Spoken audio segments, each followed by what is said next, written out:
In this video, we are going to look at the tricky question of schools that suspend lots of pupils.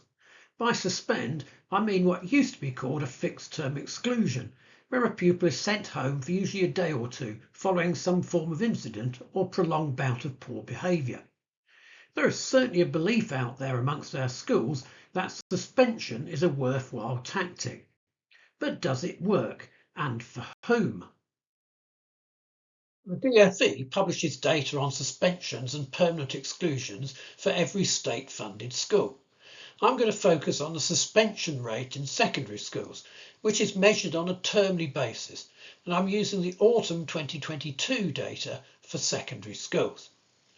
A school that made the same number of suspensions for the number of pupils it has would score 100%, although of course some pupils will be suspended several times and others not at all. We can very easily find out who suspends the most pupils, and this is the top 10 of schools at that point. I would ignore Stevenson Studio School as it was a very small school at that time. What we notice is that some schools have very high suspension rates, with 4 over 100%. Of these, 2 are from the Astria Trust. The top 10 includes 4 Outward Academies, of interest as their boss became HMCI in January 2024. Some years ago, I worked in a school that had failed its inspection, and then when I joined Ofsted, I led many monitoring visits to schools in special measures. Many of these had really quite serious problems. One pattern that I observed with my colleagues at this time is the one shown here. The policy was to bring in new leaders, set a really clear standard, and then suspend any pupils who did not meet it. The theory was that this would allow the school to be stabilised, work to be done on improving teaching, and once this had been established, behaviour would improve and suspensions would revert to something more normal. So the top 10 schools in this respect now should be able to point to a short-term policy as they establish themselves, or new leaders become established. However, most of the schools I'm going to look at actually turn out to have been going for quite a long time within the same academy trusts as well. Does the evidence show that a high level of suspensions leads to long-term improvement in school climate? Well, there is some research on this, including a really detailed study from the USA where a similar system operates, though we have to be cautious as to how transferable the knowledge is. Back in 2015-16, levels of out-of-school suspensions there were operating at slightly higher rates than in England. The study confirmed the well-known fact that suspension had a negative impact on pupils' own life chances, including their exam results.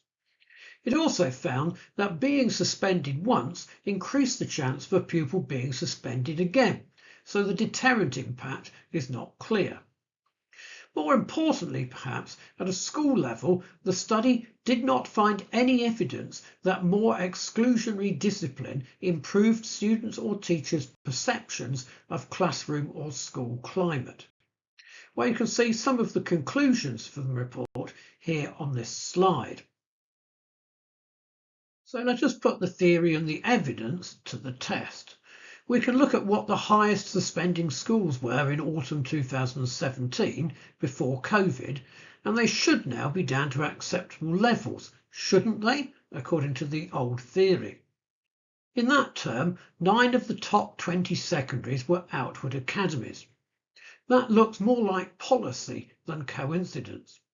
There are also several from the Northern Education Trust.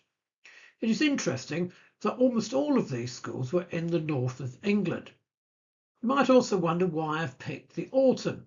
Well, these are the Department for Education's data, and they suggest the autumn is the best term to consider. And also we're going to look at the same term each year, so we don't get confused by variations according to the time of year. So we can look first at Outward Bishopsgard, which was nationally the highest excluding secondary school in autumn 2017. What happened next? Did it go on to establish consistently good behaviour? Well, we can see that the rate of exclusion actually did drop quite a long way before it rose sharply again after COVID. However, we should note that even at its lowest rate, this academy was still suspending pupils at about 5 to 7 times the national rate. By autumn 22, it was back to about 20 times the typical rate. Ofsted inspected Bishopsgarth in January 2019. They seem to have totally swallowed the idea of suspend now for peace later. In fact, that term, the suspension rate was slightly lower at 40% rather than 60%. Personal development, behaviour and welfare was graded requires improvement. Inspectors left several suggestions for improvement in this area. Some inspectors I know questioned whether this was the right grade.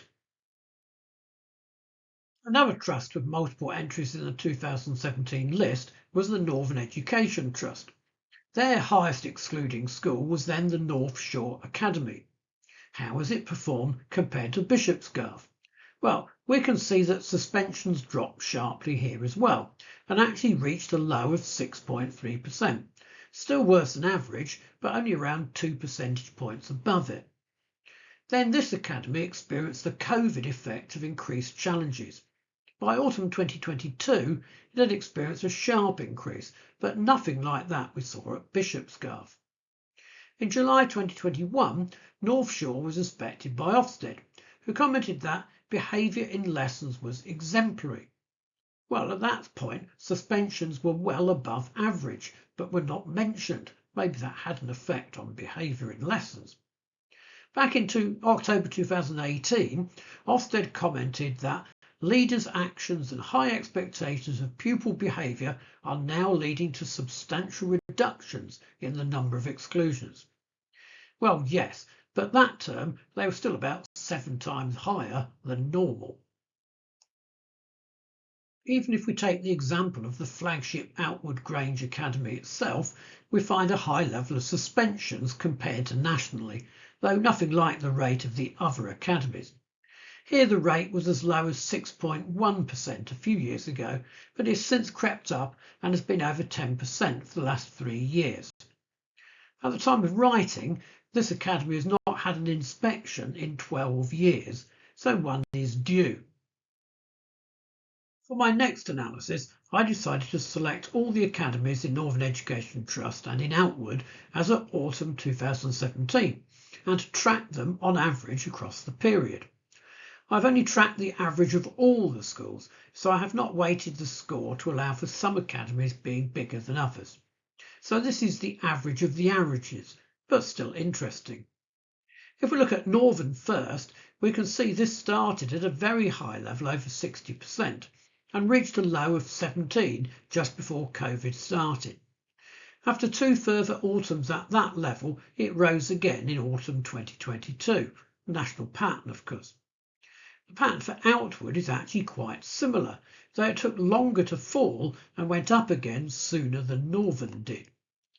On the face of it, this data does seem to support the idea that a period of high suspensions is useful in establishing good behaviour. The only trouble is that even at their lowest, these trusts were running at 4 times the national average. You might argue that these high levels reflect trusts taking on more challenging schools. Yet we can compare either trust with the academies in Oasis, with many more deprived area schools, whose average of averages in autumn 2022 was just over 8%, heavily inflated in fact by just 3 of their academies who individually exceeded the averages of Northern and Outward. That was marginally above their trust averages from 2017, so very different results overall. Well, this problem has now become well known and is attracting some significantly negative press coverage. This has tended to focus on Outward, though they are not the only ones involved.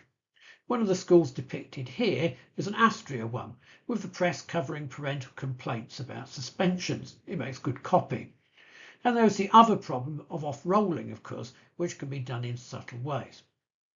Also, in the age of social media, a tough discipline policy risks creating its own problems as some parents stage protests, though others may defend it. Finally, let us consider those Astria schools that were so high in autumn 2022. Astria Woodfields was then inspected by Ofsted in January 23 and judged inadequate, despite having new leadership by then. With an autumn term average over the last few years of 73%, peaking at well over 100% in 2022, this was hardly a controversial judgment. You can see what the inspectors wrote here. Astria Dearn appears to have been a very different trajectory. It shot up from 28% to 105% between autumn 21 and autumn 2022. Inspectors then arrived in May 23 and judged it good overall, but requires improvement for behaviour and attitudes. Here in the second example is what they said about this one.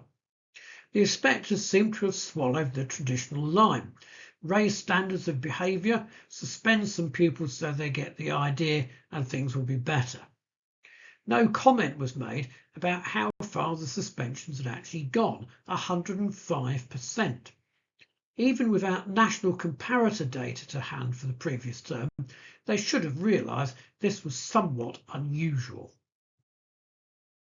So what do we conclude? Well, it would seem that some people at least still believe that you can use suspensions as a sort of short-term pain for long-term gain strategy, except the pain falls very much on the pupils who are suspended and then perhaps eventually upon society as a whole where we pick up the tab. It certainly looks very strange that some academy trusts have much higher levels of suspension than others, and it's concerning that many of the worst schools for this are in the north. But does it work? According to the American research, no.